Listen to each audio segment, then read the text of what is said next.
control. Gravity is all that I know. She's over me.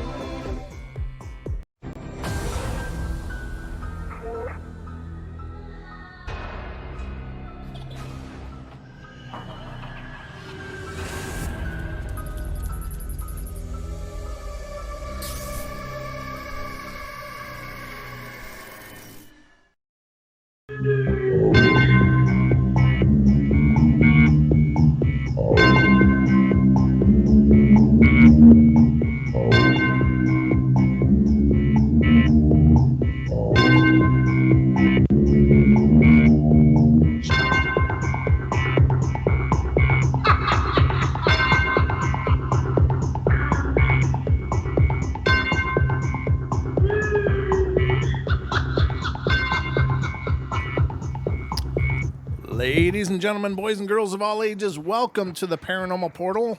Our Friday show is now underway. Welcome, everybody. Hope you had a great week and are looking at a great weekend ahead of you. It's always good. It's kind of the first weekend of the new year, isn't it? God bless it. That time's already flying. Nah, it might be a little too soon to measure that, but it seems like it's probably going to be. I know these first 3 days have just kind of went, boom, done. Hold on. But I hope you got a good weekend ahead and are all recovered from all your holiday festivities and have your feet back under you and are doing well. I guess I should turn on my mic lights, shouldn't I? There we go. Okay. Yeah. But anyway, we are live here on tfrlive.com, as well as tune in and TalkStream Live and iHeartRadio, as well as streaming live on YouTube, youtube.com/Paranormal Portal. So we are kind of all over the place. We're kind of taking over the world tonight. But we have a lot of good times doing it, and so what's not to love? As you can see, I'm just trying to get everything straightened out here before the show because I don't know. It's I thought I had everything ready, and then I realized, you know what? I don't have everything ready. So I'm ready now, though. I think everything's lined up and working, and we're all plugged in. So you miss. Oh, the Ghost app. See, Tiger in the YouTube chat says he missed hearing the Ghost app. Yeah, it wouldn't say stuff sometimes for months. Not even a thing, not even a blurb. And then all of a sudden it'll be one night, boom, something will come through. Yeah, I could look at doing it again. I don't know. I just haven't thought about it since I used to use it. But yeah, we could probably hook that back up or get it back along with part of the show. It was always kind of fun when it would spit out a weird word or something, or the radar sound would go off indicating a ghostly presence. But anyway, hope you're doing great. The phone lines will be open throughout the duration of our show tonight. If you want to call in and be a part of the show, the portal has its own number, so pay attention if you're on TFR, iHeart, TuneIn, or TalkStream Live, because it's not the same as the TFR number. It's 720-923-0500. Again, 720-923-0500. If you are watching on YouTube and you think you'd like to call in later, but you're like, what was that number again? Well, you can look at the top of your screen. It's right above my finger as I'm pointing up at it now. So it's right under the words Paranormal Portal. Or I got to go like this. Paranormal Portal. I'm doing my Vanna White impression. So just lovely. But anyway, a special thank you to the Freaky Friday crew. It's always great to follow you guys. Thank you so much for all of the endorsement you guys give the portal. It's just been incredible to have such an amazing relationship. You guys are like my neighbors. I got a good next door neighbor. The neighbor that'll use your lawnmower and then bring it back all cleaned up and stuff. Yeah, that's like Freaky Friday. Not that they're using my lawnmower, but it's just a figure of speech. I got good neighbors here on the Kev. Oh, there's Kev right now. He's in the chat. But yeah, it's just a great time listening to them. And it actually motivates me a lot before the beginning of my show because, ladies and gentlemen, if you haven't ever broadcasted, and I'm not, there's really no magic to it. You just kind of start doing it and get comfortable talking to, what seems like nobody a lot of times, although I know you all are out there listening, but, I don't hear back from you in real time. So that takes a little bit of getting used to, but otherwise it does take a lot of energy. It takes a lot of drive and a lot of motivation. And when you're doing a show, if you're doing it right, you're projecting a lot more energy than you would if you were just sitting there talking to, a friend or something. You're really pushing out a lot more energy. So I always get energized when I listen to Freaky Friday, because they do it so well, and they really set the stage for me. And it's while it's a tough act to follow, it's definitely a good template to roll into my show on. So anyway, ladies and gentlemen, we are underway here. We're gonna do like beasts and cryptids tonight.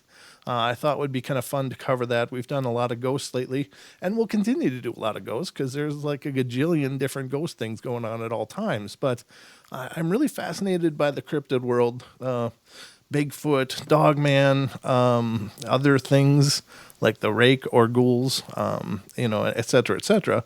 And people are seeing these weird things all over the place.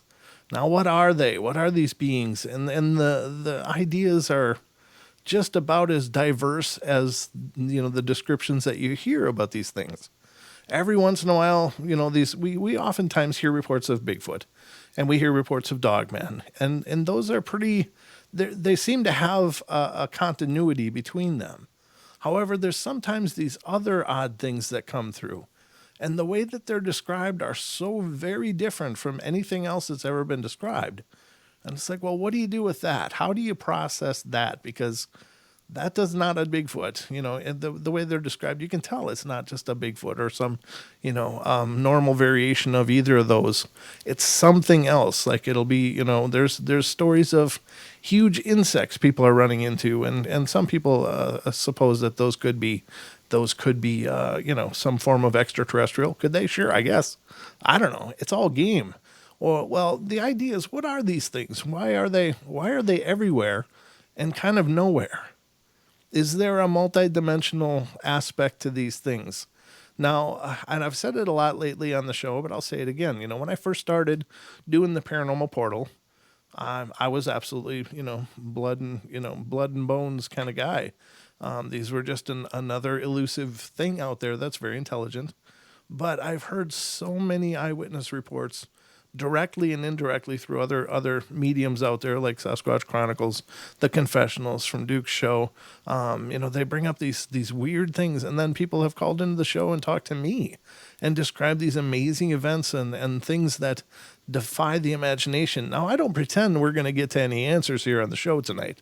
I really don't, because I don't think, obviously we don't have any in a laboratory studying them that we know of. I'm saying there may be people that do, but we don't have them. But the idea is that they're coming. Are they coming from somewhere else? Are they coming from a different vibrational dimension, dimensional reality, which could be a energetic vibrational kind of thing, where they can perhaps learn to shift that vibration and appear in our realm? We're also going to get into a little bit of the dinosaur stuff, these sightings of dinosaurs, and those really kind of cook my bacon, because it's like, obviously we're not seeing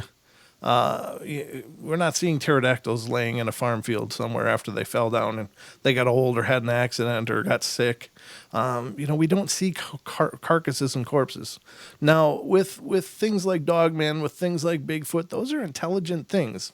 They're often equated with human-like intelligence, and so it stands to reason that they have an agenda to not be discovered. And, it doesn't surprise me very much why they don't want to be discovered, is because, we are not very good with things we discover. We throw them in zoos, we put them in laboratories, we brutalize their environments and, all of these things. So we're probably not real high on the friend list in a lot of cases. So avoiding us is in their best interest, and it's what's gotten them this far. So why wouldn't they? But things like a dinosaur, like a pterodactyl, it's got the allegedly a brain about the size of a pea, like a little green pea, and I don't know if that's accurate or not, but you know what I mean.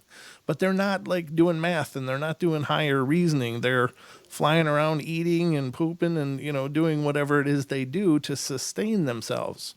Their amount of planning might be like, oh, there's people, I have to stay up higher. But that's about it. They don't have a concept of, they aren't supposed to know I'm here. So when they would fall, when they would die, when they, there's not other pterodactyls coming and picking up the body and pulling it away somewhere, which I believe is very possibly what happens with these cryptids that, that we're more familiar with, like the Bigfoot and the Dogman and such. I believe they probably do tend to their dead because they need to. If they leave bodies out, that is an absolute severe existential threat for them. So I think they're intelligent enough to know that no matter what, if they ever find a body, come across a body, they got to get rid of it. They got to hide it. They've got to dispose of it in some manner. And so I believe they do that. But things like pterodactyls, why are we not seeing dead ones? Why aren't we seeing piles of pterodactyl poop under, phone lines and stuff? It's, these kind of things I don't understand. So is there potentially, portals that open and close? Is there gateways that they seem to be aware of that maybe we're not? Now, that may sound bizarre to some of you, but there's many people that have long theorized that birds on their migratory routes follow ley lines.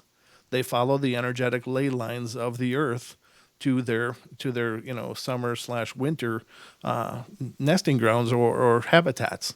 They always make it. They always know where they are. Now, is it possible they could remember, sites and things? Sure, it's possible. But is it possible they could maybe have a vision that we don't quite understand? Because we know fundamentally their eyes are not the same as ours. So could that enable them to see energetic lines?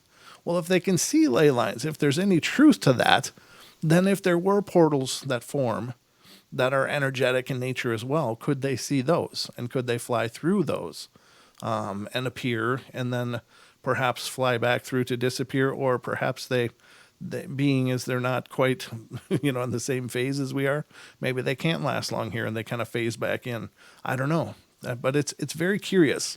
Now, we are hearing a whole lot of reports, and this is special thanks to the Singular Fortean, around Illinois and Chicago with these Mothman-like beings. Now, there seems to be an incredible amount of sightings over there of these man-sized creatures, beings, that appear to have wings. Sometimes they have more like bird-like heads. Sometimes they don't have really clear descriptions of them, but that are flying around. Sometimes they're not even observed flying. They're just observed like flapping their wings and caulking and stuff like that, running around. I don't know what the hell that's all about, but a lot of reports are coming out about that. So where are they coming from? So those are just, none of these questions are probably going to get answered throughout the show, but those are just questions I have as we get into the topic, because this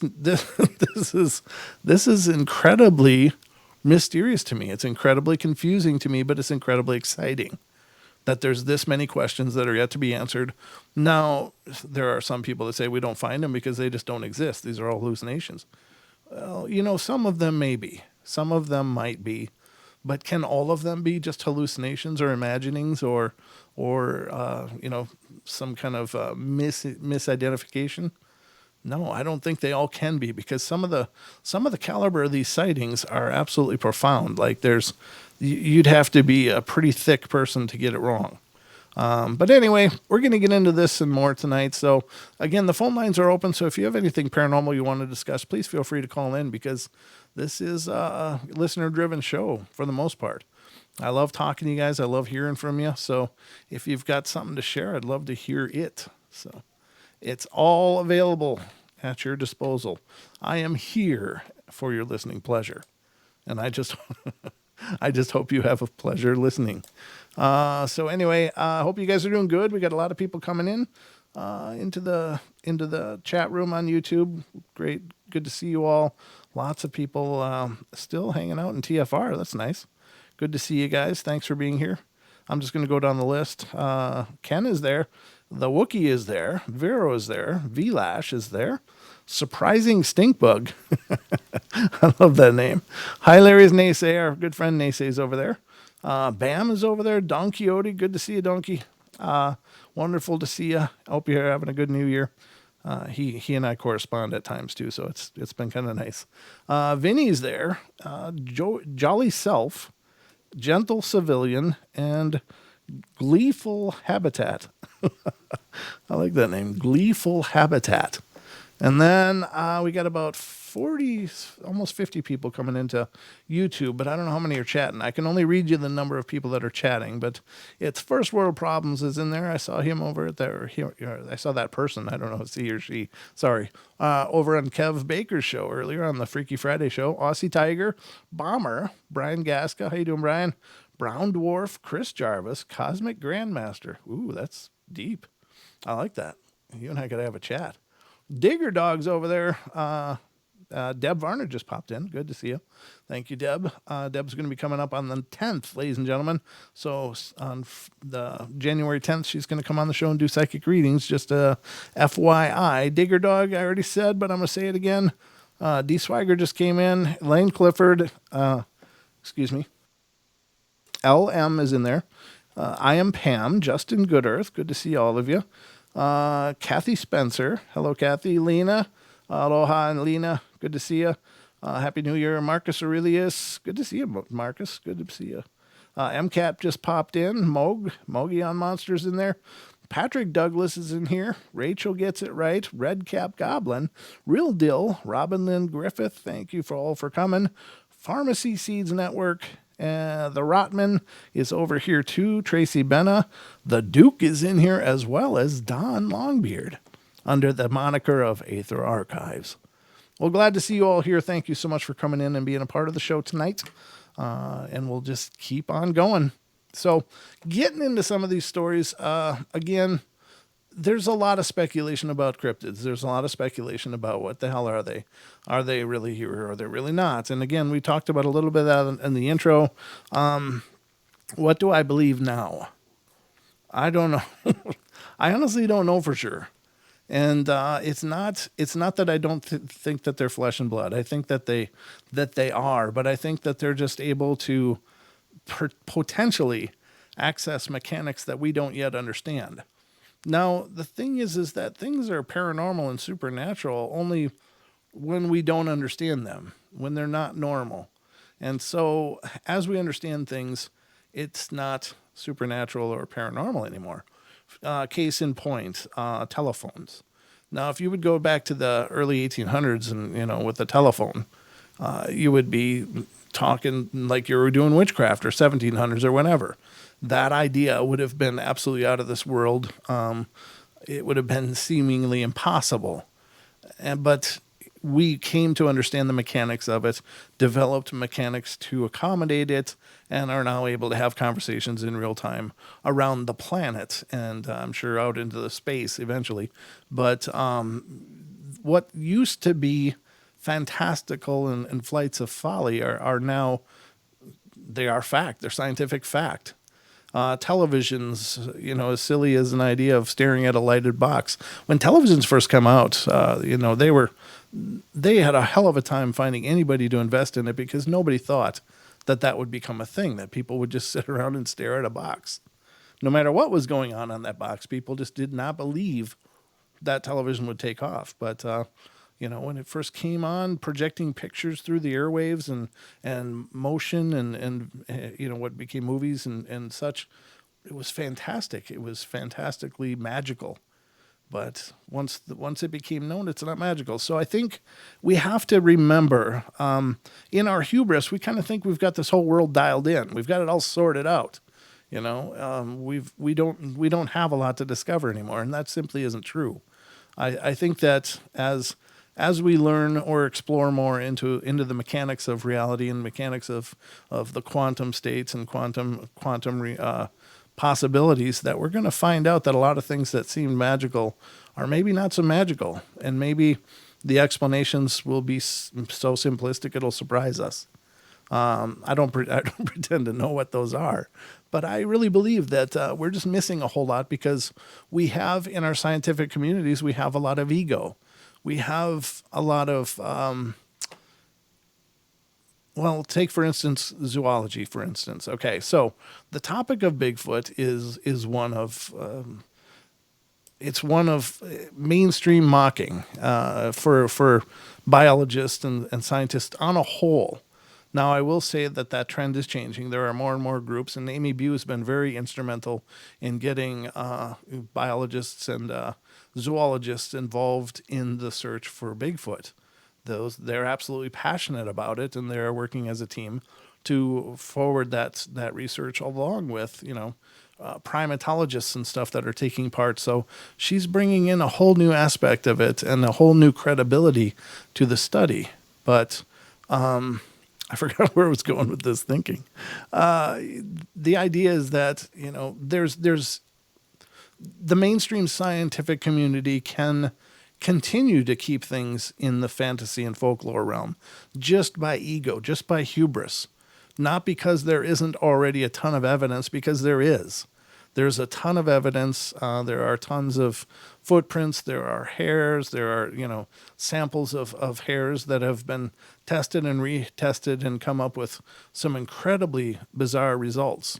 There are so many sightings and experiences that people have had that they all, and with some incredible witnesses, so they can't all be lying.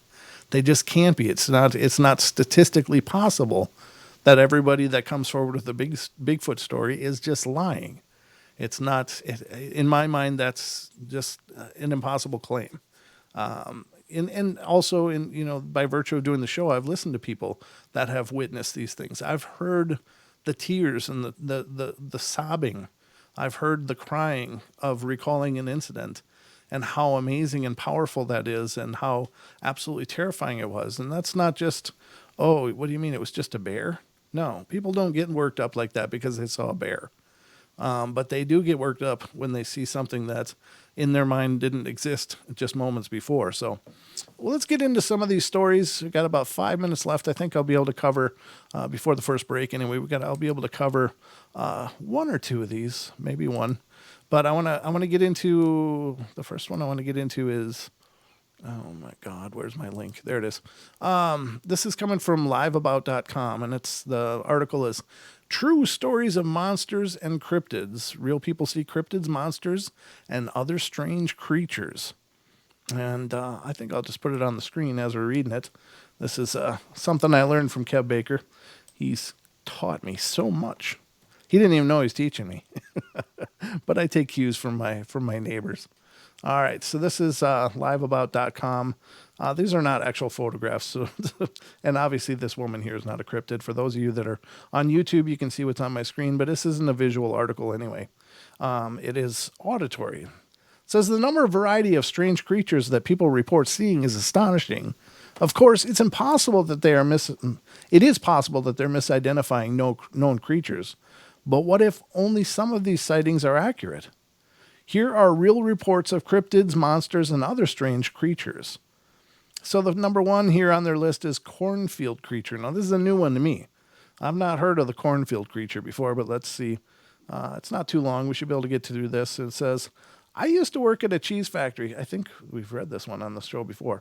Now, ladies and gentlemen, I don't ever knowingly try to repeat information, but there is a limited pool of information out there. And when I'm researching stories, this is always a problem. I do have a listener email to read before we get back into it on the other side of the break. But it says, I used to work at a cheese factory on the edge of the cornfield in southwestern Minnesota. And there was a series of days in the summer of 04-05 where it was so hot that the milk being delivered to us in trucks would evaporate before we got it. It made work easy. The dearth of milk denied us any actual labor, but management wouldn't let us not come to work, so we would show up and mess around all shift. I was working nights at the time, and it was about 2 or 3 a.m., and I was out on the loading dock watching bats fly around the floodlights because I like being out in the cool night air. The corn was about as high as my shoulder, so about 5 foot 10 inches. And as I was watching the bats, I looked down at the edge of the cornfield. Something was moving there. It was the size of a small child and very, very skinny, pale, with something that looked like a head of straight black hair. It moved in a sort of jerky gait, like something or someone dancing the robot badly. It moved in chunks, legs, then hips, then torso, shoulders, neck, and finally head. It was looking back into the cornfield, or at least I felt like it was. I felt prickly all over, and I didn't know what it was. I thought, it was a heron or something at first, but it looked too much like a person. It didn't move like a person, though. Gradually, step by step, it moved towards me. Letting my curiosity better my fear, I moved towards the edge of the dock, which was raised a few feet off the ground, and when I got within a few feet of the edge, the thing looked at me. I was paralyzed. I could have run, but I was stuck somewhere between terrified and intrigued. It moved its face, still pointed at me. It ratcheted its body in that disconcerting, jerky movement toward the cornfield and went into it.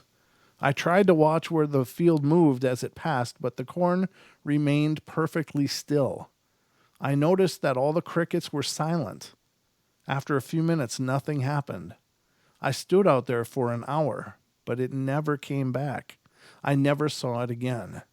And that was submitted by a gentleman named Frank Semko, Semko. So what could that be? Again, that's one of those one-off kind of creatures that it's hard to know what that was, what it could have been.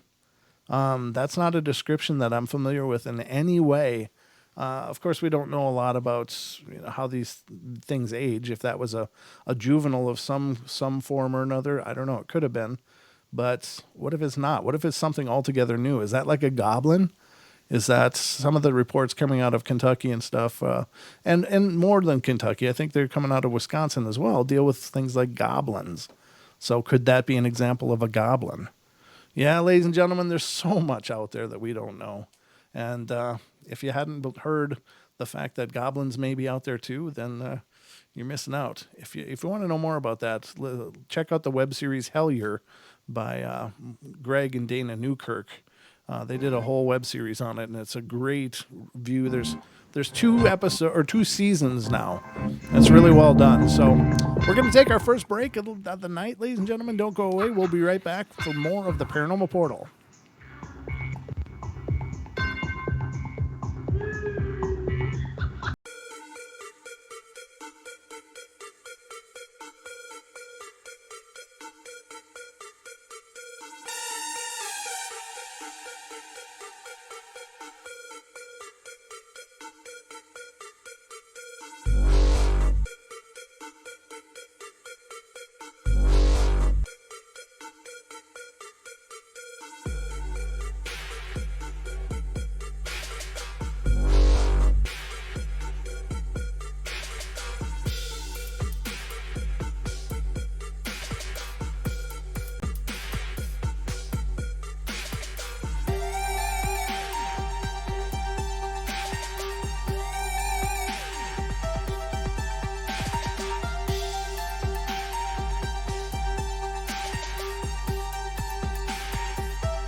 Hi, I'm back. Did you miss me? I missed you guys. Welcome back to the half hour number 2 of the Paranormal Portal. I am your host, Brent Thomas, and we're still at it here. So we got that going for us, but I've got a email to get through.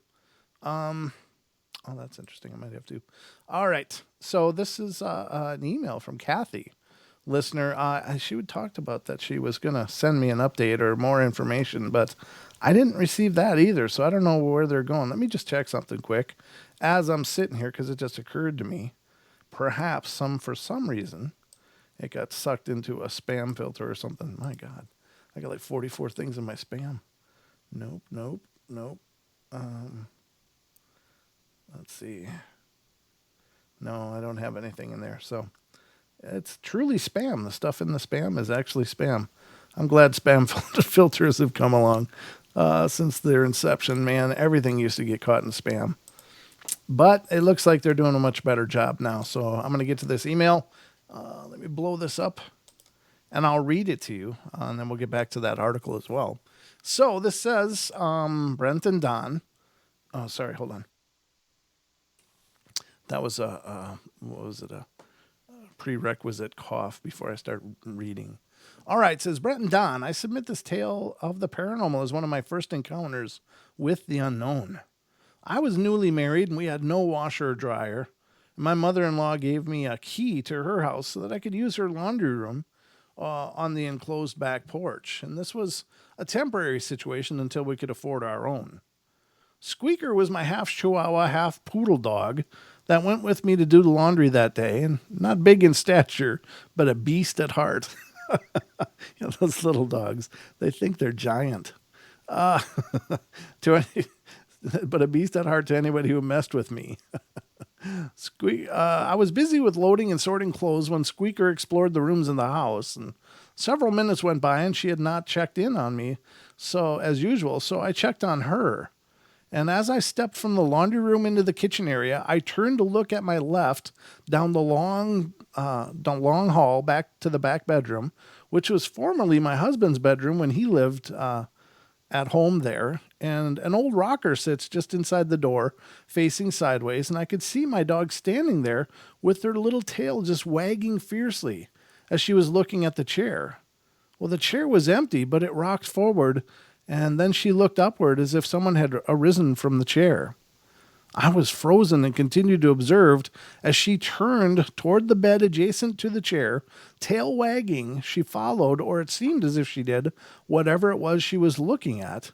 And then she sat down, and I noticed the fringe on the bedspread wiggle a little as if someone had sat down on the side of the bed. Okay, it was all over then. I called her. Come on, girl, let's go. Let's go. Well, she looked at me, looked at the top of the bed, wiggled her tail, looked back at me as if it was someone had told her to go and go down the hall to me. She never minded anybody but me. And there is something that has the nerve to tell my dog to go to me. She skittered down the hall as happy as could be towards me. And I grabbed her up, grabbed my purse, slammed and locked the front door, got in my car and peeled out of there, crying and cursing. After my husband got home, I told him what had happened. He laughed and said, "Oh, you finally met Sam." "Sam?" I asked. And then he told me he was a guardian angel of his. And all of this kind of paranormal was on TV, not in my mother-in-law's house. He went with me to go get our clothes, and I heard a few stories about Sam and about a dark one that Sam fended off occasionally, and especially anyone that was drinking and then slept down there in that back bedroom. I never went into that house again alone, but later, Sam followed us home. But that's a tale for another time. It says, and signed Wander Woman, not Wonder Woman, Wander Woman. Kathy Spencer. Thank you, Kathy. That's awesome. I don't know if you're in the chat. I hope you are. But that is a brilliant story. Wow. Very powerful. Do I think that Sam was actually a guardian angel? Well, probably not. I think Sam was probably some ancestor or something, or was familiar to that house, but still acting as a guardian. So, in that case, it's kind of interchangeable, the terminology for the most part. If it's a benevolent spirit acting as a protector, then it's a guardian angel of sorts for sure. So very cool. Wow, that's a very powerful story. I really appreciate those. And ladies and gentlemen, if you want to send in a story of your very own to have read on the show, or if you'd like to be a guest on our podcast and share your stories, that's always an option too. But reach out to us at email of paranormalportalradio@gmail.com, and we can certainly discuss it. I dropped a recommendation to watch Paranormal Portal in their chat. They had a lot of eyes on the topic. Huh? I dropped a recommendation. Oh, thank you. That's nice. I appreciate that. What is it? NKD? Nice to meet you. On True Reporting YouTube channel tonight. Okay, talking about paranormal stuff. Well, that's cool. I guess I'm not familiar with that show, but they're on the right track, but could certainly use Brent's sage wisdoms. Well, that's cool. I appreciate that. I do. I mean, I don't want to alienate some other show because we're stealing their viewers, but it's okay. All's fair in love and war. That's what I heard anyway. So I love that story though. That's really cool. I can't wait for the other stories. I hope Kathy sends in more. That was brilliant. Very, very cool. All right, I'm going to pull that over to here. Okay. I'm trying to remain organized as much as I can.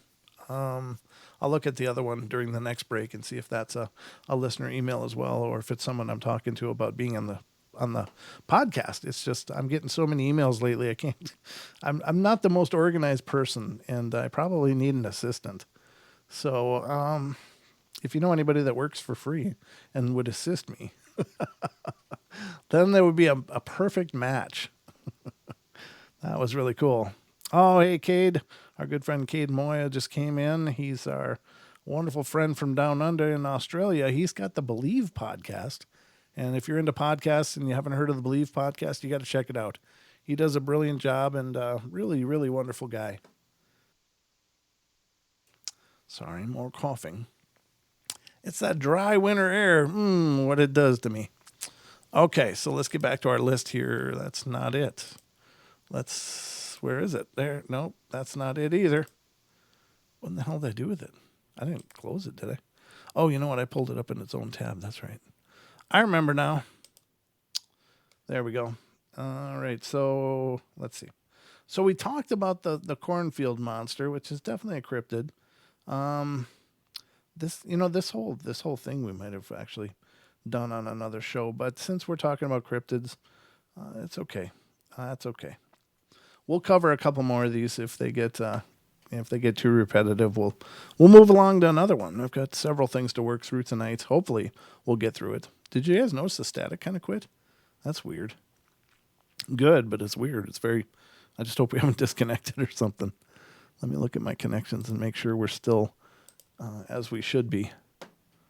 Greets from Germany. Vilash is in Germany in the TFR chat.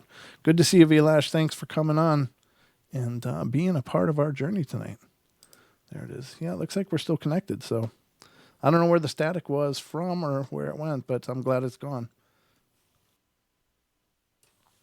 So the next one is called a forest cryptid. And this is my strange story took place on the 26th of September, 2009. My church was on a retreat in Indiana in a forest, and the place we stayed at was a small building in the center of a forest. We decided that evening to go out and play in the forest with the children, so we came up with a great game to play. It was like police, and the kids were the police, and we would pick an adult to be the hostage. So when we began the game, we had to find the adult hiding in the forest in the middle of the night. Oh, there's no problem there, I'm sure. We start going around the back of the building, and we spotted a tall figure. It had to be at least 6 feet tall, and it was running towards the trees where there was a small open area with grass that goes up to your knees. It ran with its arms at its side, but stopped at the edge of the tall grass as if to wait for us to get closer. Well, we chased after it, thinking it was the adult, and when we were finally a few yards away, it dove into the grass and started to crawl very fast, almost snake-like. And we got weirded out, but stood there watching it. and it got across the tall grass. It began to climb a tree. It looked somewhat like a deformed cat, like animal, when it was climbing. And then a few moments later, a kid yelled, "I see him," and was pointing in an opposite direction. We saw a similar figure running a couple of yards away, so we chased it, but it vanished behind a tree. Turns out a few minutes later, we found the adult hiding in the parking lot in front of the building the whole time. So who knows what we saw that night in that forest. At least 15 kids saw the same thing with me, so I know I'm not crazy. Oh, that is absolutely terrifying. That something was out there and it was right in the vicinity of those children. I mean, what if it was looking to grab a kid? We don't know what these things eat. I think that's the big the big takeaway is that we don't know what's on their menu. I mean, they could survive on berries or roots or something, but they could also survive on kids or adults. We don't know. Ay, that's the scary part, because we obviously know that physically speaking, they are, heads and shoulders ahead of us in so many ways. But, physically, if a person were toe to toe with pretty much any one of these kind of cryptids, even the little short ones, I think that we would be really sadly outmatched, because I think by and large, many of these things survive on their physical ability, and we survive by going to the grocery store. We're not battle hardened or hardened in any way. We're pretty soft as a whole. I mean, even between cultures, where Americans are incredibly soft compared to a lot of different cultures around the world, and I think we're only getting softer because we've got this crazy video game stuff going on, and not only Americans, but most of the civilized first world countries are probably getting soft. So anyway, I don't know. That is creepy. I don't have any idea what that could be. Again, a very strange cryptid, a very strange being. Well, actually, two of them in this case. And what were they doing? What was that all about? I don't know. I don't know if they can all see trail cams, but I think I would try to set up some trail cams just to see. Maybe they can all see it, because anything that's nocturnal, maybe they do develop that infrared sight, so they can see all of our infrared trigger lights and stuff. I don't know, but maybe they all don't. Maybe some of them work on ultraviolet or something else, and it's hard to know for sure. But the next one is called the Prime Hook Swamp Creature. Prime Hook Swamp Creature. It says, I was driving down Broadkill Road in Broadkill Beach, Delaware. What the hell is Broadkill? Oh, that doesn't sound like a nice place. Around dusk in July 2007, the road borders a swamp area. Standing on the side of the road by the swamp, my daughter and I saw a creature like we've never seen before. It stood about 2.5 to 3 feet tall with long legs, a tan body, a flat, almost puggish face, and a long tail. It had small ears and looked to be about 30 pounds. My other daughter and her friend also saw this same animal the year before around the same area, except it was night, and it ran in front of their car. I asked the lady who owned the Broadkill Beach store about it, and she said she had seen it once when she was dirt biking with her dad in that area years before. And both her and her dad had no idea what it was, even though she was raised around Broadkill. She said we were lucky to have spotted it, as very few people have seen it. We went to the Pine Hook Reserve, this is what the swampy area is called, museum, and they had no idea what it could be. And I'm wondering if anyone else has seen it and what the heck it is. Now, I'm curious because she doesn't ever seem to say, but I'm assuming it was quadrupedal. But I don't know. Was it bipedal, quadrupedal? I don't know. When you're talking about cryptids, it kind of matters because it rules out a lot of things quickly and rules in a lot of things. But when you don't know, it could be any number of things. Right? Yeah, exactly, Bam. That was weird. Thought I heard a female voice or something. Huh. Anyway, let's get on with the next one. And this is, Florida. Florida sea monster. This story takes place in the summer of 1995, making me 9 years old. Practically every other year, my family would take a trip to Florida, and we would usually go to Disney World. Oh, that sounds fun. But my mom was getting sick of that. So that year, we actually didn't go to Disney World, to my sister and my dismay. On one of these days, we were on a beach, and I don't remember what beach it was called, but the people sitting next to us mentioned it being the bottom tip of Florida. So after a while of nothing having happening, everybody was either in the ocean or sunbathing silently. A woman sitting to the left of us pointed past us to our right, asking, "What is that?" And we all turned and looked to a surprisingly vacant corner of the beach.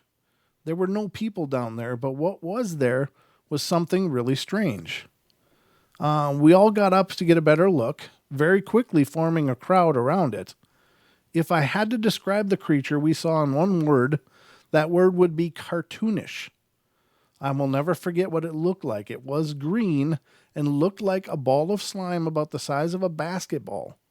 It had tentacles resting on the ground around it, with two longer tail-like tentacles sticking out of its back. The thing that was most bizarre and made it look cartoonish were its eyes, which were on stalks that stood about a foot off of its body. The eyes looked creepily human and just looked at us in an almost disinterested way. The other strange thing about it was its mouth, which never seemed to close. And where you'd expect teeth were tooth-shaped fleshy protrusions. No one, not even the creature, seemed scared, and after a while, it lazily slithered back into the ocean. There were roughly 10 witnesses to this thing, and we all spent most of our time talking about what it must have been. One idea was that it was a parasite organism for a much larger creature, one also possibly never identified. Well, it's the ocean, so we know very, very little about the ocean, so it wouldn't surprise me if there are entire catalogs of things out there that we just don't have any concept of, you know. But the eyes, and it's watching and observing, and I don't know, it doesn't necessarily, by virtue of what they shared in the story, it doesn't seem to, indicate any kind of intelligence at all. It's just something crawled up there. In fact, it kind of indicates a lack of intelligence because there was no discernment. It's like, I'm going up on the rock because that's what I'm going to do because I need me some sun. And when all the people came up, it just kind of looked. It didn't flee. It didn't have any kind of fear response at all. So either it had never seen people before, or it just didn't care. It had no care of that. So apparently they never learned how lovely people can be when they discover something new. Hey, Bill Bob, shoot that. What is that? I don't know. Let's shoot it and find out. It's like that whole trigger thing first, and then figure it out later. We have a very curious nature, and that's fine. A lot of science does require some kind of body, I guess, for new discovery. But I don't know if all those people were there on the beach, and I don't know when this was, but did nobody have a camera? Did nobody think maybe they should get a picture? It was 1995. So, as far as I know, there were cameras then. Was nobody at the beach had a camera? I mean, I couldn't imagine that many people, like 10 people standing around, and nobody thought a picture would be a good idea. So that's a little curious to me. Sorry, I got a hiccup. That is a little curious to me. Why did nobody snap a picture? I don't understand that one very much at all. But then again, I guess if you're seeing something so new, so different, and so bizarre that, maybe taking a picture is the last thing you're thinking about. Everything else is just, oh my God, what the hell is that? No teeth, just fleshy teeth-like protrusions within its mouth. It looked like a slime ball, except it had eye stalks with human-like eyes in them. I don't know. Maybe some other form of sea slug or something. Could be parasitic. That was a, good idea. Good possibility, but hard to know. But nobody got a picture of it, so it's just an anecdotal tale at this point. But we love anecdotal tales here on the portal just as much as anybody. I'm just glad that, people are reporting it. Serial killer movie name, Broad Killer. Bam, you're hilarious. That would be, Broadkill would be a good horror flick name, wouldn't it? Broadkill, featuring Jean-Claude Van Damme, Chuck Norris.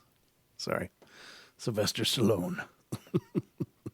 All right, I'm done with that anyway. We got about 5 minutes. I should have enough time to get through this one. This one's coming out of Japan. It's the Kitsune, the spirit fox. I think I'm familiar with this story, but I'm not quite sure, so let's read it. Back in September of 2004, I was hiking in the Arashiyama area outside of Kyoto, Japan. I decided to leave the touristy area and set out alone in a random direction toward the mountains. I found myself on an old trail through the forest. After a while, I encountered an old man with a long white beard, and he carried his staff, and he was dressed in coarse blue robes, like a peasant out of a samurai movie. He saw me and told me to follow him. Being more curious than anything, I walked after him as he led me further into the forest. Very cool. Yeah, this is the story I was thinking it might be. I love this story. He spoke at length about the beauty of nature and how people cut down trees and forests and polluted the earth, and he told me that humans must learn to protect and respect nature. During the whole exchange, he never spoke about himself or even asked any questions of me. After a while, he said he had to leave and showed me another trail, saying I should take it when I wanted to go back to the city. And he left me by that trail. I happened to pass the same place, or I guess on the way back. Yeah, it's on. It's just a weird. Oh, it's on my screen. It looked like Ori, but it's on. I just happened to pass the same place on the way back that evening, so I took the trail the old man showed me, and only minutes later, I ended up completely lost and couldn't even find the trail itself to retrace my steps. It was getting dark, and as I shone my flashlight around, I noticed an old white fox watching me from nearby. I could have sworn it was watching me with an amused look on its face. But as soon as I shone my light on it, it ran into the bushes. Well, I remember reading all sorts of old Japanese stories and legends about fox spirits that can take human form, and I feel like I may have seen one that day. That is a brilliant story. So there's a question. Do you guys think those legendary references could be true? Is it possible? So if it's a shapeshifter, could it be like a Japanese version of a skinwalker? Is that, if you believe that things like skinwalkers are real, that they can transform, they can change form from human into other things. If you have an idea that that could be true, if you follow any of that thinking, then you have to also allow for there to be a possibility of that in these other places. Could it be a Japanese version of a skinwalker? Is it just a spirit? It's not just in a dismissive way, but is it a spirit that manifested and could look either like a fox or like a human? I think spirits can look like whatever they want to look like. I don't think that they're encumbered by the physicality and the restraints of that. So they can appear how they want.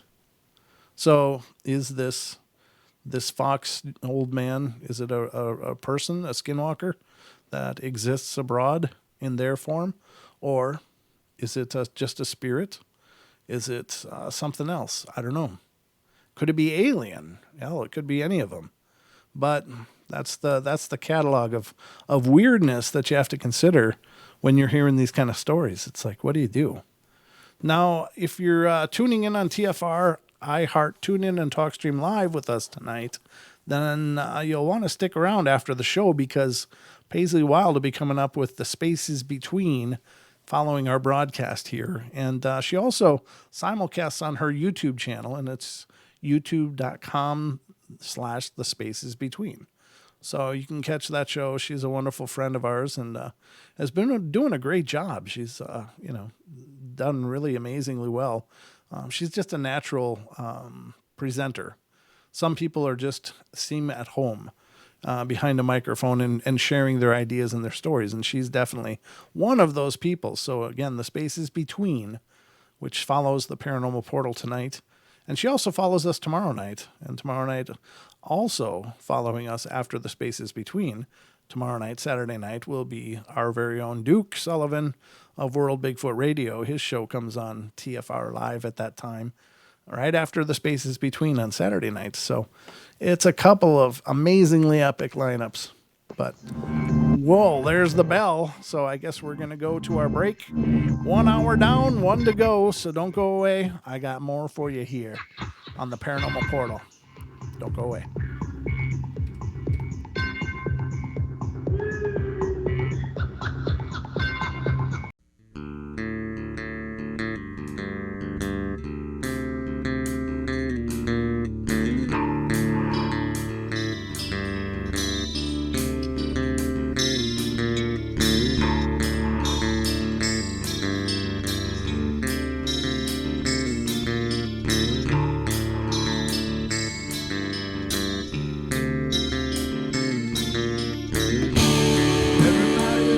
Play their games. Everybody loves to place their bets.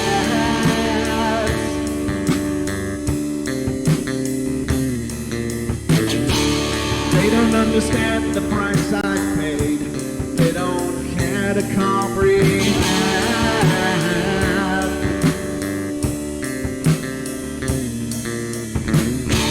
Trace their lines upon my body, dripping scars across my heart.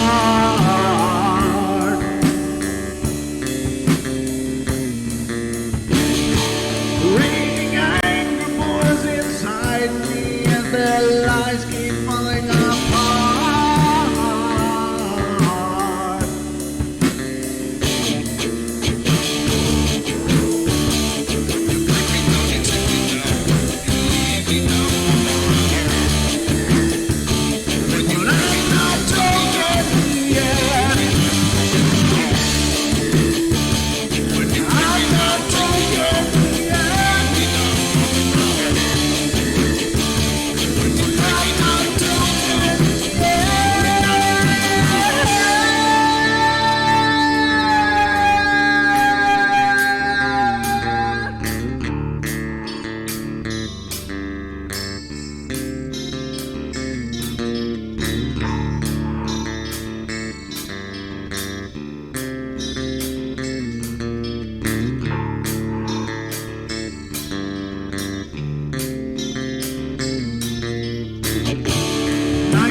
With my silence, I am not a stupid boy.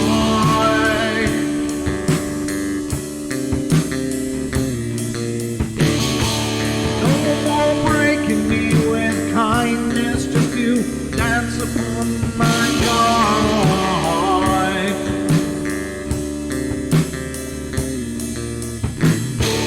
Leading me with empty promise, you're just another fucking mess.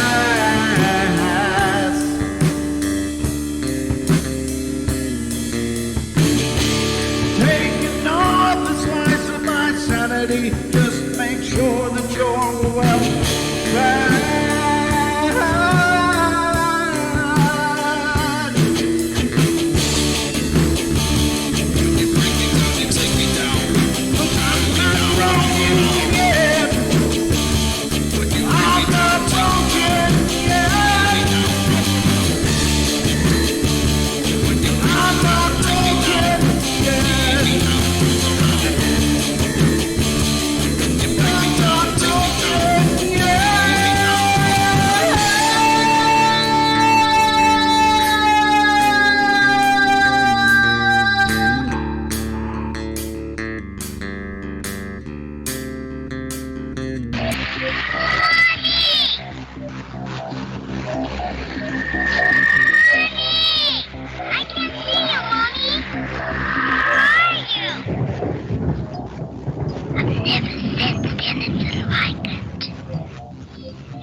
Carol plan is not like those she's with.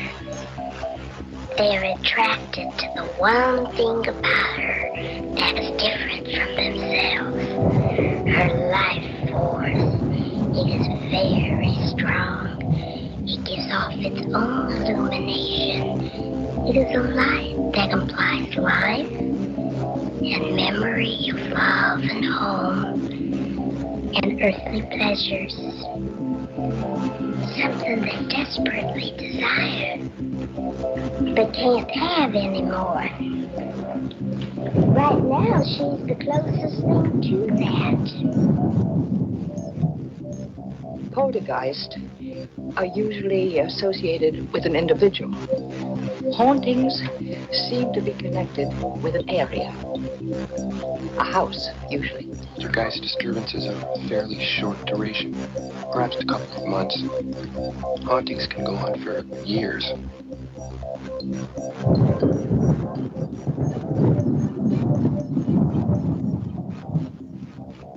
Welcome back, ladies and gentlemen. Hour number 2 is upon us here on the Paranormal Portal. And good to see you all, and so many of you as well. Lots of fun, lots of adventure yet ahead of us. 1 hour of this incredible journey left to go. And hour number 1 just screamed by. But I hope you're enjoying it. These stories are they're different. They're not just the Bigfoots. They're not just the Dogmen. They're these other things. And, I think I love talking about Bigfoot. I love talking about Dogman. But, there's about, gajillion other shows that are doing just that and doing a great job at it. But I think that the idea that there's a whole catalog more of things that could be out there that people are encountering now, as rare as they may be, are they any less valid? I think that they're possible. I really do. I got to remember to inhale before I say a full sentence. Twice. I ran out of air both times. Sentence. But anyway, we are going into it tonight. Again, this is hour number 2. If you missed the first hour, well, you'll just have to go and catch up. We had a great story sent in by a listener, Kathy, who had a brilliant story. I'm anxiously awaiting her updates or whatever. She had more apparently to tell, and it was just an amazing story. Very well done. And if you have a story of your very own you want to submit, again, paranormalportalradio@gmail.com. But good to see all of you guys in the chat. Great to see you. Lots of numbers out there. It's just fun to watch these crowds grow and grow. And it's an honor. I'm absolutely honored that you guys are here with me as we go through the portal. But let's get back to our list here. We got a few more to go on this list, and this one's a little different. I know this is one we've covered before as well too, long ago though, but I think it's incredibly interesting. Take of it what you will. It says, working as a police motorway patrol woman in Portsmouth, England, I'm frequently confronted with situations that are both bizarre and unnerving. However, the incident that occurred on the 25th of November last year is by far the most unusual of them. During a routine speed camera setup in the city around 6:30 p.m., which at the time was completely dark, our speed trap picked up random tracings of non-existent targets hurtling past at 30 or 40 miles per hour. The devices were not actually known to malfunction, so we trained the camera on the surface of the road to see what we picked up. Sitting on the back of the patrol van, we were shocked to discover on the screen that the camera was picking up what can only be described as human figures running up and down the street approximately 40 feet away from the vehicle. Only barely visible through the night vision filter, they were of average height, had a silvery hue, and were sprinting up and down the central reservation, the dividing surface between the two opposite lanes on the motorway, repeatedly and very fast. They were like, hey, I'm going to get the high score. They're competing. So the other one's like sitting looking through the window. No, you only got 38. I admit I did not exit the vehicle to investigate, but apparently I didn't have to. Only about 10 feet away at the side of the road, one of these silvery entities just appeared on the screen, Female, approximately 6 foot and standing motionless, facing away from the van. She was dressed in scantily clad clothing, not unlike that of a young woman of an evening out may wear. I was extremely freaked out, especially considering that leaning on the window, out of the window, there was absolutely no evidence of anyone standing that close to the vehicle. As the first vehicle, only 5 minutes from the first sighting, drove past, all visible evidence of the entities had vanished. Nothing occurred from that time until the end of my duty at 9 p.m., and yet when I played back the footage from the camera, the silvery objects and the woman were not on the tape. Wow. What do you make of that? Obviously, I did not report the incident, but friends and fellow officers agree that it is highly unusual, and none of them had experienced anything of the like before. You got to wonder what's going on. So I would think that that's probably something spiritual. Obviously, I think it's pretty apparent, but because, well, I guess it could be extraterrestrial too. But the idea that they were viewed on camera, the camera's recording, and yet there was no record of them on the recording after it was done playing live. Whatever they had viewed in that camera monitor was not recorded for some reason. Now, why would that be? Because a camera, again, is if a light anomaly appears, it represents it in a pixel or pixels of information. It's all, essentially ones and zeros, There's not a real big mystery about how they work. So how was that information removed and non-existent? So I don't know what that means. That to me is pretty bizarre. But it either would indicate an extraordinarily high intelligence, as in a extraterrestrial or advanced race anyway, or it's some kind of spiritual entity. Or entities, as it may be, but very bizarre. So this one is Red-Eyed Roadside Cryptid. Again, these stories are coming from liveabout.com. And it's Cryptids, Monsters, and Weird Creatures is the name of the article. And the following happened in Vidor, Texas on June 20th, 2000 at around 1 a.m. I just got off of work and was headed east on this road, and there's a 90-degree turn in that. You guys hear that static just come on all of a sudden? Oh, I'll continue going. It said there's a 90-degree turn, and at times you have to watch because cattle might be out and on the road. Well, that morning, that's what I thought had happened. No one else is on the road, but I saw red eyes that would look at the truck lights and look down over and over. And I knew something wasn't right. I was driving on the left side of the road, and when I got close, I noticed that this red-eyed creature stood about 5 foot tall and sported black hair all over its body. I stopped the truck and got out with my spotlight and shined on this creature, and it seemed like forever, but I know that it was only a few minutes. This creature raised its arm above its head and let out a terrible scream that I have heard before. It turned around and went behind a house and left. I've heard this sound before when I lived on Teal Road in Orange, Texas, just a few miles from this location. Oh, dear God. I lost the phone line somehow. Just a few miles from this location. I've traveled this road many times, hoping to see this creature again, but never have. I'm told this creature may be related to Bigfoot. Let me see what's going on. It looks like I lost the phone lines. That's weird. I just felt a breeze. Nope, that's not it. Let me get this reconnected, ladies and gentlemen. Just hold on to your hats. Oh, that's weird. Let me refresh. It still looks like it's there. No, it's definitely not connected. Okay. So I got to reconnect the phone lines, ladies and gentlemen. Just give me a second here. Whoops, that didn't do anything. What the hell? I want to add. There we go. Let's go to here, and let's get her done. All right, just a second. Now, on a Saturday night, I'd go, take it away, Don.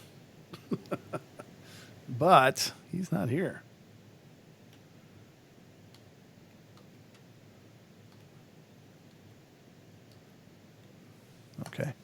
Let's get this reconnected. Hold on to your ears. It might be a little loud.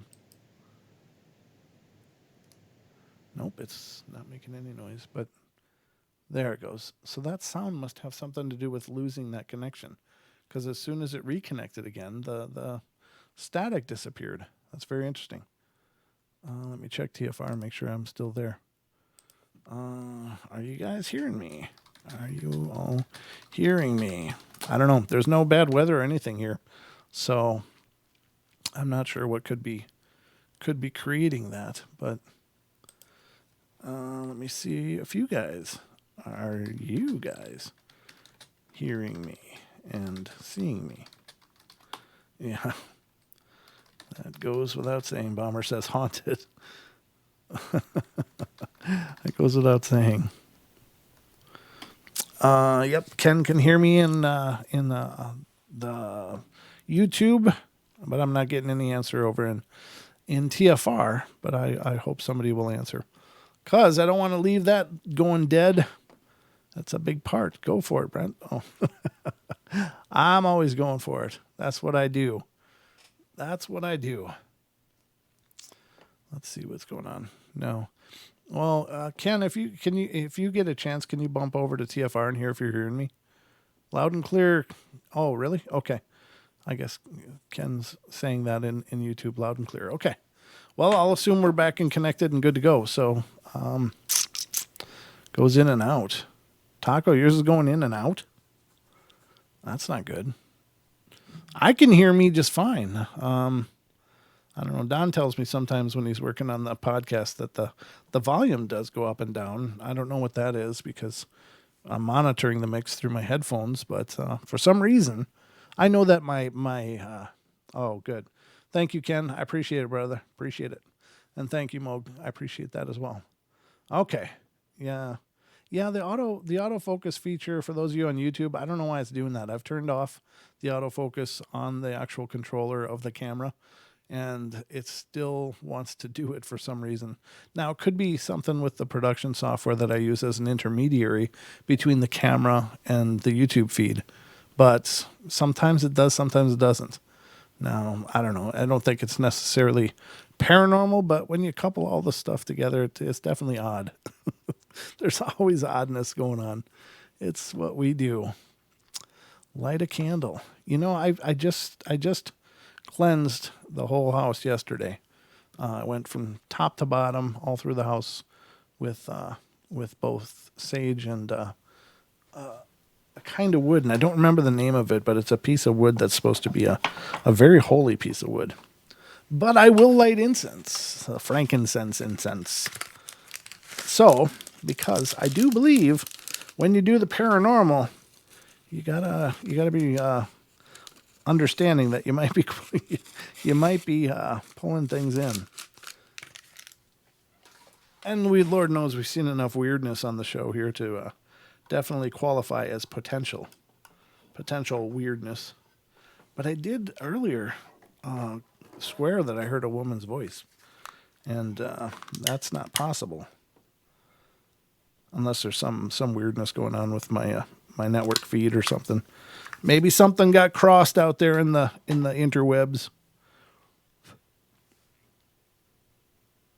Okay, well, we got the incense rolling. We are purging anything mischievous.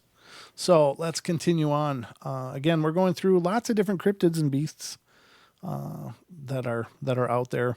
Yeah, I suppose we could probably, let's get through this article first, and then we'll continue down this rabbit hole. That one was weird. That last one was a little weird. It sounds like potentially a juvenile Bigfoot. The scream thing, of course. I don't know. There's potentially several different things it could be. But again, the catalog is huge. So this one is coming from Australia. Ken and Aussie, this one's coming for you. Or Kate, if you're out there. It's a bizarre Australian creature. It says, I'm not entirely sure the exact date when this had happened, but it would have been around 1999, maybe in spring or summer. Living in Australia, you're bound to see strange things from time to time, although most have an explanation behind them. But this is different. I was young at the time, probably 9 or so, and my family was having a barbecue in the backyard of our house. And we're all sitting at this table on the patio eating and talking, not really paying attention to anything surrounding us. And suddenly I heard a plop noise from the leaf cover in the garden or along the back fence. Well, I immediately turned and looked to see what had made the noise. To my horror, I saw a small blue creature look at me and then run into the shrubbery. It was about 6 inches tall on all fours. It didn't have any toes that I could see. The face was vertically oval shaped with small black eyes, a long protruding nose, and a grimacing mouth filled with almost needle-like teeth. The outer of the face was dark blue, sort of like a mane, but it looked hairless. The rest of the face and body was all light blue. The best I can describe the body is like that of a lion, except with short legs, no tail, and less sculpted. I looked at my brother and he said, "What was that?" He had seen it too. When my mom calmed us down, she took my brother and me to separate rooms of the house and got us to draw what we had seen. We both drew the same thing, and I was terrified for the rest of the night. To this day, I still don't know what the creature was that I saw, but it gives me the creeps. So what the hell is that, ladies and gentlemen? I don't know. That's very, very weird. What is it? Again, I don't know. But strangeness all the same. I'm going to save this because they got some good links on the bottom that I don't think we've seen before. So I'll take a look at that later, but it looks like we're all still connected here. The phone lines are open, ladies and gentlemen. If you want to be a part of the portal, 720-923-0500. Again, 720-923-0500. So call in and tell me about the weird cryptids you've seen. It's always good to hear from you guys. It makes the show a lot of fun. There are 85 people in here with us on YouTube right now. Thank you all for being here and being part of the show. I really do appreciate it. It's always a fun time to do the show, but it's extra exciting when we get a big crowd. That to me is really, really amazing. So thank you all for coming in, however you found out about us. And if you aren't already, please subscribe and ring the bell so you know when we're going live. But 7 days a week, 7 p.m. Pacific Standard Time on YouTube, we are always doing a Paranormal Portal episode live. So at least for the near future, we'll see. That may be changing, but we'll get into that more as it develops. So that was our first series of events, and I think they're pretty crazy. Now, what I wanted to talk about a little bit, and this kind of speaks to the fact that what I said earlier, that what's paranormal today is maybe not going to be paranormal tomorrow. And I use technology references for that, but quite honestly, there's a lot of things that we know exist today that yesterday those were cryptids. Those were, cryptozoological creatures, the stuff of legends and folklore and just a bunch of hooey. And they remained that way until they were eventually proven. Now, it certainly could still continue that way. I do believe these other things are definitely out there. I haven't had a lot of experience personally with cryptids, but I've been out investigating. I've seen some pretty cool stuff that I truly believe was Bigfoot related. I believe one was behind me when I was 14 and growling so deeply that it shook my whole body. I'm just glad I had a friend with me at the time because, I don't know if I would have believed it even, a week later that maybe I'd hallucinated the whole thing, but I wasn't alone when it happened, and he was equally freaked out. It was absolutely terrifying. So I think these things are out there. It's just a matter of us finding out what they are. Now, I will say, for the record, that I'm also absolutely terrified of the possibility of us discovering these things in a catalog scientific manner, because generally we're not real kind to what we love. We tend to destroy what we love, and whether that be through habitats or an increased presence of people in the woodlands looking for them, I think would be incredibly disruptive. I think that if they're out there, again, they've chosen our absence. They've chosen not to be around us.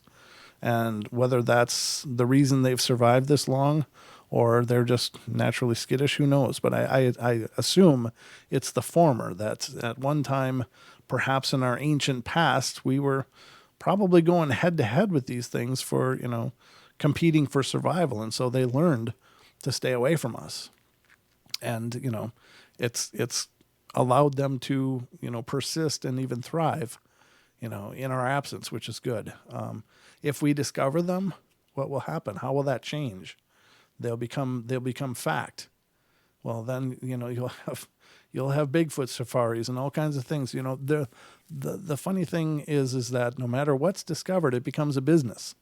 And once things become a business, that means that they're mandated and they are driven by financial means. Right now, the Bigfoot community is a lot of passionate people taking their own time, resources, and effort to go out and look for these things. But if it becomes a thing of fact, of acknowledged scientific fact, what will go on? How will that be brutalized and bastardized in the face of that? So honestly, there's a big part of me that hopes they stay hidden. It would be nice to personally know the truth of what they are and what's going on. But, if I never know, I guess that means they're still hidden, and that's a good thing because, again, I think that we are incredibly brutal to the things that we love. And once money gets involved, it becomes a horrible thing. It becomes ugly. So, but these are 10 former cryptids. This is coming from cryptids.fandom.com. And this is a list of 10 former cryptids. And the first one is the Hoan Kiem turtle, the discovered god. In ancient Vietnamese mythology, Sword Lake of Hoan Kiem Lake was surrounded by the most sacred spot of the region. According to legend, the Emperor Loi was boating on the lake when his magic sword Heaven's Will was grabbed by a turtle who quickly disappeared into the depths. All attempts to find either the sword or the turtle failed. Loi concluded that the golden turtle god, Kim Kui, I'm sorry if I'm brutalizing these names. I don't know how to speak Vietnamese, and I don't know how to interpret that into an English bastardization. So, that the golden turtle god had come to claim or reclaim the sword that had given Loi some time earlier during his revolt against the Chinese Ming Dynasty. Loi renamed the lake to commemorate this event, and it was formerly known as Luk Thoi, meaning green water. The Turtle Tower, which is, we'll just call it Turtle Tower, rather than me brutalizing more names, standing on the small island near the center of the lake, is linked to the legend. Turtle Tower is also called Tortoise Tower, is a small tower in the middle of Sword Lake, Hanoi, Vietnam, which housed the corpse of the sacred turtle. The turtle was an important figure in Vietnamese mythology. However, science did not actually believe the turtle existed until March 24th, 1998, when a team of scientists videotaped the creature and later caught several live samples. This shocked the entire world because an animal was thought to have never existed and considered a cryptid was actually proven real. This shows that although cryptids may seem unrealistic, the turtle was described to have a walrus-like head, a pig nose, and still a very decent chance that they exist in remote regions of the world. There is a picture, so I'm going to put this on the screen. And apparently this is it. It's a really small picture. This is the only example of the success of cryptozoologists. This is only one example of the success of cryptozoologists. But here's the turtle. I guess I could blow this up a little bit to make it a little more viewer friendly for those of you that have the ability to look. But I guess that's not a picture of the turtle at all. It's just a artist rendition of the turtle. But apparently they did find living examples of this strange looking turtle in this lake. So I think that's a good thing. All right, so let's continue. Let me get this off of there. There we go. let's see, teams, blah, blah, blah. Let's get past this. Hogzilla.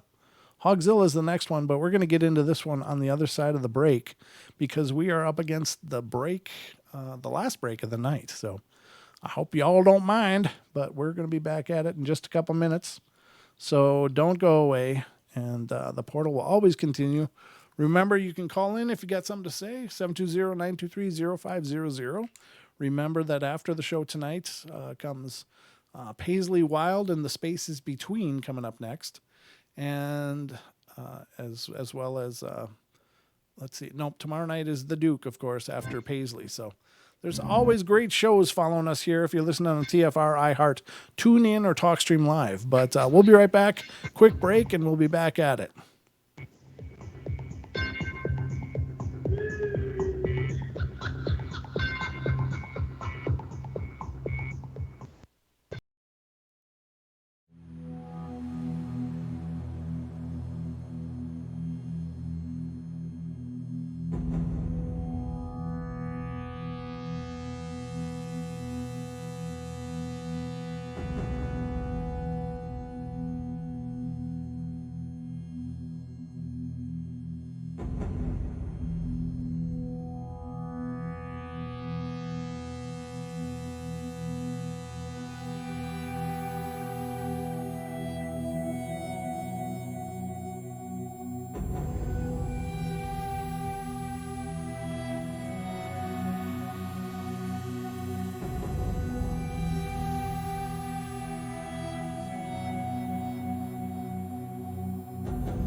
1/2 hour to go. What the hell? You got to be kidding me. Could it already be that time? Could it already be moving that quickly? Is the portal indeed a time-space anomaly of its own? It seems to me it is, because I swear to God, I just started 5 minutes ago. And here we are getting towards the night and the last part of the night. And it's absolutely mind-boggling that we could have actually gone this far. But thank you all for joining us here on the Paranormal Portal. Tonight we are talking about cryptids and beasts and beings. And we are currently talking about several things that were actually discovered to be real, that used to be regarded as cryptids, cryptozoological beings or creatures, and are now known fact. And I think that this is also encouraging because, again, those same people that are out there using their own blood, sweat, and tears to track these and substantiate the existence of these unknown creatures that are out there are, of course, vindicated by things like that. It's like, because unfortunately, when people go into denial about something, especially the mainstream science, they are just ruthless, and they will, trash people or, other professionals that may sign on to stuff. So it's kind of a professional liability. And that's why I think it's so incredible that people like Jeff Meldrum, I think the guy is wonderful, but I know some people are critical of him, but I think he's wonderful. I mean, he's putting his pedigree on the line, and pedigree isn't probably the right term to use there, but I don't mean it derogatorily, but he's putting his professional opinion on the line to say, look, there's something out there. There's something leaving prints. There's something that's these people are running into that we don't know about. And I think with all of the evidence out there, it only makes sense that it should warrant, more serious study. That and Amy Bue's work to bring in several scientists in that are actually interested in the opportunity to discover a new species. I think that's very exciting. And maybe the key is to get them while they're young and idealistic before they become, before they become all jaded and professional. I don't know. People right out of the colleges or whatever. Maybe those are the best people to try to get to join in on these research efforts, because if indeed it is going to happen that they're going to be discovered, I think it would be wonderful. But again, I have the same hesitations about them being discovered, which I find it, it's kind of a loaded gun, I guess. The next one is Hogzilla, and this is, again, creatures that were believed to be cryptids and flights of fancy and a bunch of ridiculousness, which are now substantiated as real. Extra large animals is one of the staples of cryptozoology, and reports constantly flow in of critters that are much bigger than mainstream science will accept. One category of giant animals that gets reported all over the world consists of giant hogs or huge wild boars.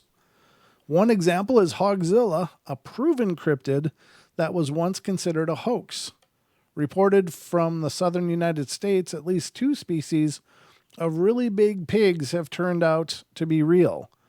I don't know how to pronounce this, Chacoan peccary in the nation of Paraguay in South America, and the giant forest hog in the nations of Kenya, Tanzania, Congo, Ghana, Cameroon, the Ivory Coast, and Ethiopia in Africa. Both these species are now recognized by science, even though both of them were once the subject of much ridicule. Another giant hog of legend turned out to be a real animal, and it was something other than a pig. It was a pygmy hippo, a rare animal that looked like a cross between a pig and a miniature hippo. Hogzilla was the name given by Dr. Elihu Katz to be a male hybrid of a wild hog and domestic pig that was shot and killed by Chris Griffin in Alapaha, Georgia, United States on June 17th of 2004. On Ken Kolyok's, I don't know how to pronounce that for sure, fish farm and hunting reserve, and it was alleged to be 12 feet long, weighed over 1,000 pounds, and was originally considered a hoax. The animal's remains were exhumed in early 2005 and studied by Dr. Oz Katz and his father, Dr. Elihu Katz, for a documentary and a book they wrote together. In March 2005, these scientists confirmed that Hogzilla actually weighed 800 pounds and was between 6.9 and 8.6 feet long. Diminishing the previous claim, DNA testing was performed, revealing that Hogzilla was a hybrid of wild boar and domestic pig. However, compared to most wild boars and domestics, Hogzilla is quite a large and extraordinary specimen. Hogzilla's tusks measured nearly 28 inches. God, that would impale you. And 19 inches. Rumors have been flying around the Lone Star State regarding the shooting of a giant hog near Conroe, Texas. According to the email that has been making the rounds, an 1,800-pound wild boar was shot on the eastern outskirts of Conroe near the Lone Star Executive Airport.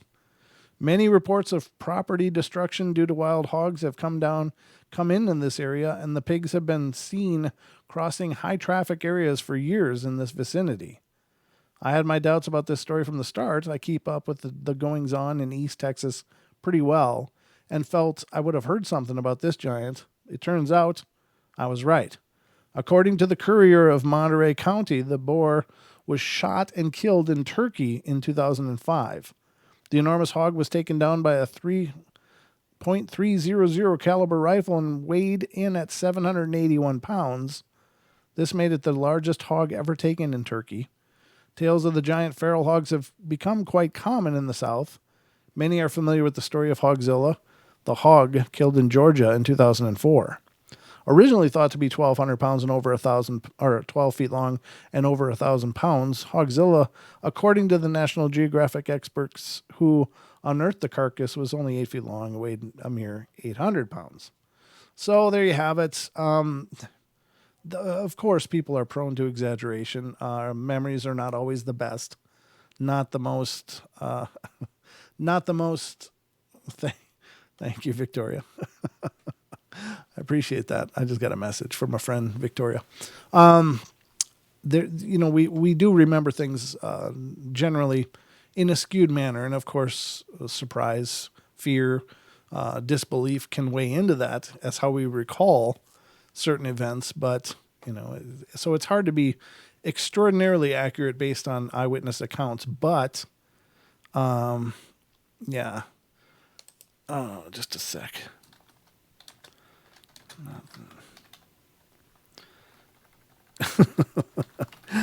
I'm sorry. Just had to send a message quick, which is probably really extraordinarily professional, huh? No, I'm sorry. I just get messages all the time, so I'm just so damn busy. But I think that you certainly have to weigh eyewitness accounts, while they may not be exactly accurate when they're describing size. I think that that still doesn't discredit the idea that they saw something fantastic. So the next one, of course, is the giant squid. I don't know if this is even worth going into, because this has been done to death by pretty much everybody, that, giant squids were believed to be the stuff of legend, of folklore, of, bored sailors. But it has since been proven to be real. There's an African unicorn, or okapi. It's an icon of cryptozoology, and it's Central African tribes of ancient... Let me put this on screen so you guys can see it. It's Central African tribes of ancient Egyptians described and depicted a bizarre creature for centuries, colloquially dubbed the African unicorn by Europeans. It is known locally by such names as the ati, or the oapi, resembling a cross between a zebra and a donkey and a giraffe. Despite descriptions from explorers and even skins, Western science rejected the existence of such a creature, viewing it as nothing more than a fantastical chimera of real animals. Determined expeditions uncovered nothing, and it would seem the African unicorn was just as mythological as its namesake. But this changed in 1901 when Sir Harry Johnston, the British governor of Uganda, obtained pieces of striped skin and even a skull of the legendary beast. Through this evidence, the eventual capture of a live specimen, the animal is now known as the okapi, was recognized by mainstream science. The okapi is no less unusual today. It is the only living creature of the giraffe. It is the only living relative, of the giraffe, sharing a similar body and structure and its characteristically long blue tongue. However, the markings on his back and legs resemble that of a zebra's stripes. Okapis are solitary creatures that remain captivating to scientists. Although not endangered, there is still much to learn about their habits and lifestyles. So the Komodo dragon, again, another legendary creature that used to be folklore and fantasy. It exists. We know what it is. Apparently it was discovered in 1926 officially, but there were legends of it long before that. Sea serpents. There's a sea serpent. And those of you on YouTube can see it, that they are holding, 3 men are holding what looks like a large, extraordinarily large eel. But, you know, it's not what I consider a sea serpent based on the legends. You think of this huge undulating creature that'll wrap around a boat and, you know, pull it down or something. It says for centuries, the sea serpent persisted as the most captivating cryptozoological mystery in the world. Sightings of these mysterious and often frightening creatures have occurred plentifully through the years, or throughout history, even up until the early 20th century, from northern European waters to the eastern North American coast. Tales of serpentine aquatic beasts of colossal proportions dot the globe. Their descriptions vary, ranging from horse-headed creatures to massive snakes.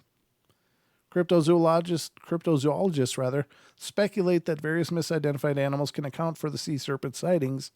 However, one elusive species is a particularly likely source for many of these accounts. The oarfish, or ribbonfish, is a massive elongated fish found worldwide. It's the longest of all bony fish, the largest recorded being 17 meters, which is 56 feet in length. Jesus, that's huge. Oarfish typically dwell in the deep ocean, but are occasionally washed ashore in storms and linger at the surface near death. A live oarfish was filmed in 2001, demonstrating its rarity and reclusive nature. The platypus was, yeah, it's no wonder. I mean, they're such a weird little animal. They're kind of cute, but I think aren't they venomous too? I gotta see. It says when European naturalists first encountered this bizarre creature, they were understandably baffled. Accounts described it as venomous, egg-laying mammal with a duckbill and a beaver tail. Many prominent British scientists deemed it a hoax when presented with a sketch and the pelt. In 1798, and even when offered a corpse, scholars suspected it was an elaborate, sewn-together fraud. Today, this bizarre but fascinating creature is known as the platypus, one of the only 5 extant monotremes, which is an egg-laying animal or mammal. While formally recognized by science, it's no less unique today. This semi-aquatic creature, native to eastern Australia, swims with webbed feet, uses echolocation to hunt, and possesses an ankle spur that, in males, can deliver a powerful injection of venom. While not lethal to human, this venom is extraordinarily or excruciatingly painful and is not responsive to most painkillers. Oh, that's terrible. So there's the bondagezu. It looks like a koala. I don't know. It's of the Maori people in western Indonesia. Okay, the bondagezu, man of the forest, is a legendary ancestral spirit of the Maori people in western Indonesia. Described as a tree-dwelling creature, the bondagezu resembles a small man covered in black and white fur and is said to be a tree climber, but often stands on the ground in a bipedal stance. Oh, cool. In the 1980s, a photograph of the bondagezu was sent to Australian research scientist Tim Flannery, who initially identified the creature as a young tree kangaroo. But in May 1994, Flannery conducted a wildlife survey of the area and discovered that the animal in the picture was new to science. The dingisu,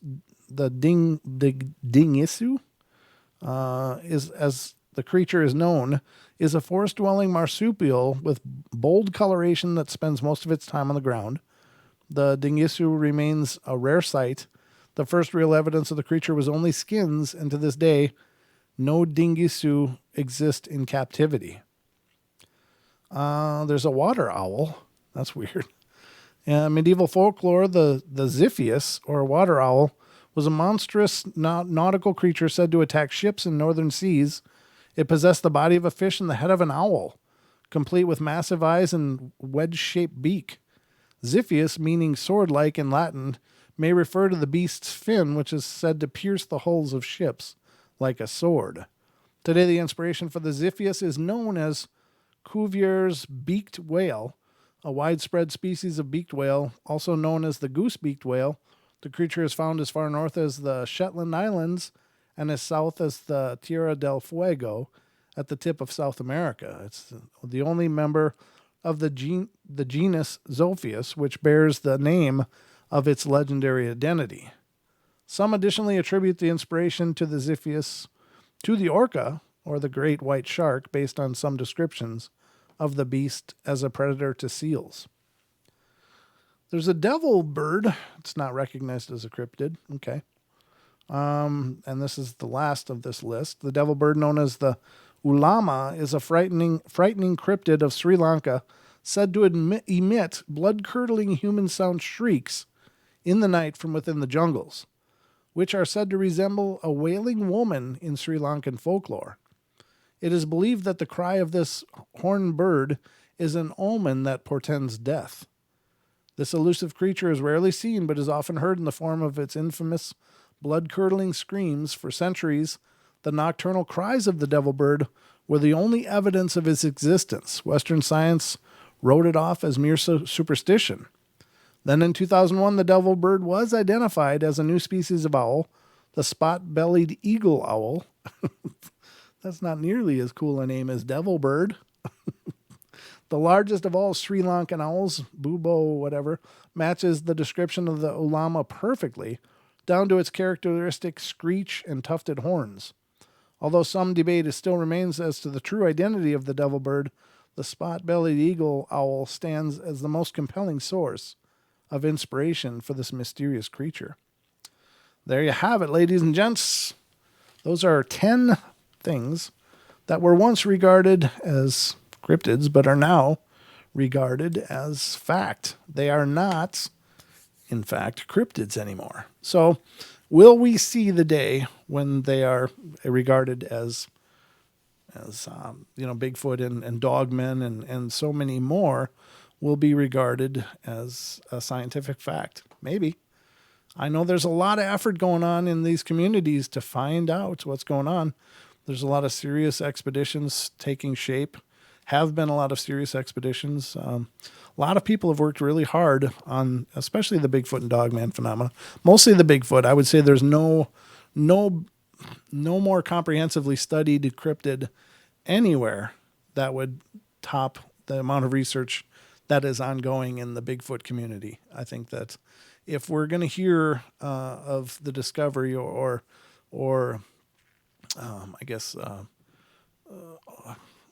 validation of the phenomena, it'll be the Bigfoot, because there's so many people looking, there's so many resources being expended towards the discovery of whatever these are. It's possible that they will remain hidden if they are indeed as intelligent as we seem to think they are. We're, even with our technology, we're not good in the forests. We're not really at home out in those wild places as much as we would like to pretend to be. We are, sorely inadequate, to survival or to even do really deep research, I think. I should be careful how I say that, because I know there's some incredible groups out there working really hard. But my point is that if they're as intelligent as we believe they are, if they are as advanced in their areas as we believe they are compared to our ability in their areas, then they should probably manage to stay pretty well hidden for a while, but maybe not. As technology kind of flattens that road a little bit for us, it might become just a matter of time. And with a lot of the new ideas coming out into the research communities, it's possible we'll see the validation of the Bigfoot as a known species. Will it be what we think it is? Will it be this incredible being of mystical possibility? Maybe we'll be able to learn a whole bunch from it. Maybe we'll find out that it isn't, that they just have a natural camouflage that's much more active than we've ever seen in any other type of creature in our plane of existence. They might just have a chameleon-like ability. It might have the ability to, to blend in such a way as we'd never seen represented in the wilds before.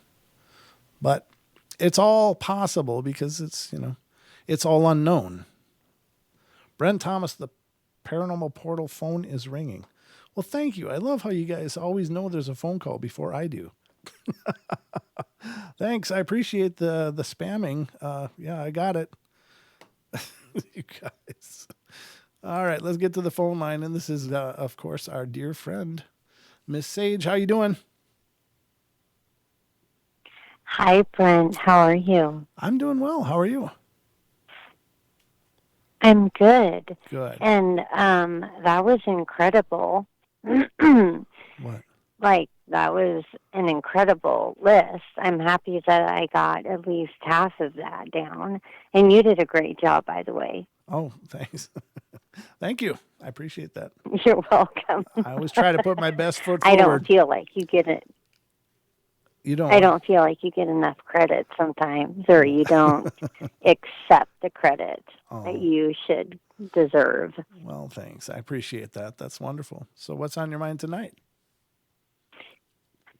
So I'm calling you to give you a lot of credit, actually. Okay. Okay, go on. I'm ready. You ready? I'm ready. Don't let your ego get too I big. know. It's like, But my circle just became crazy complete, and it was through your incredible chat that you have. yeah. And I'm meeting more and more of them as the days go by, and realizing that I'm not alone. Right. And that my life isn't as rare as I thought it was. Yeah.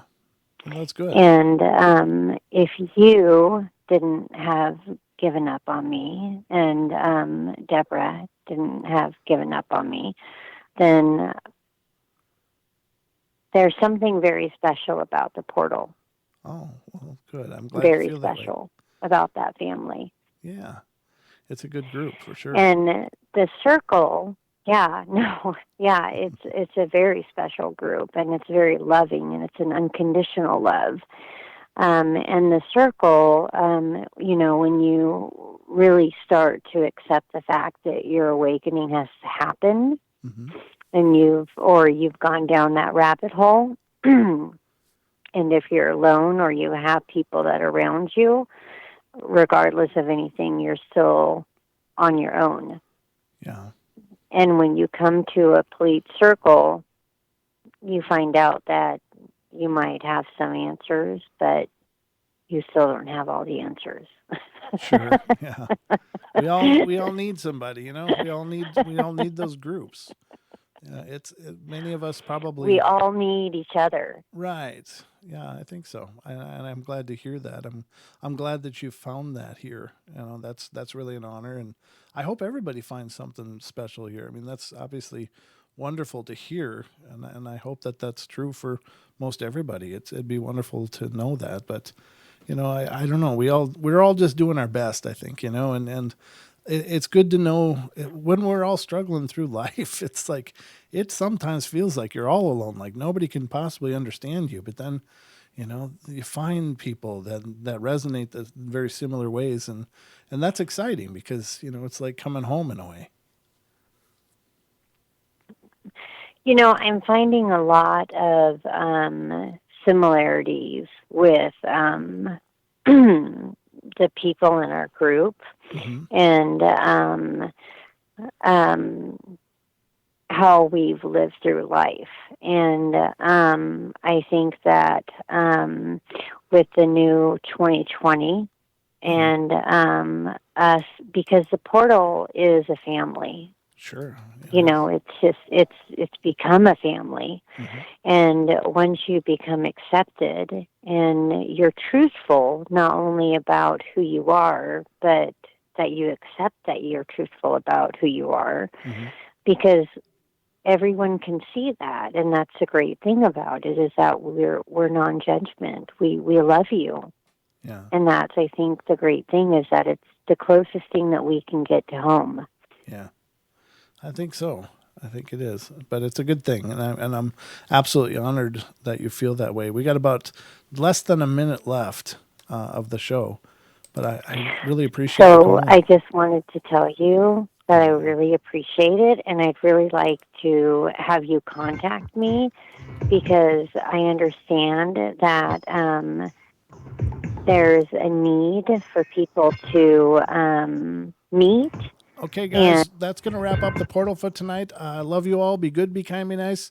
Take care of each other, help each other out, find the magic in every day, and remember to laugh as much as you can. Good night, everybody.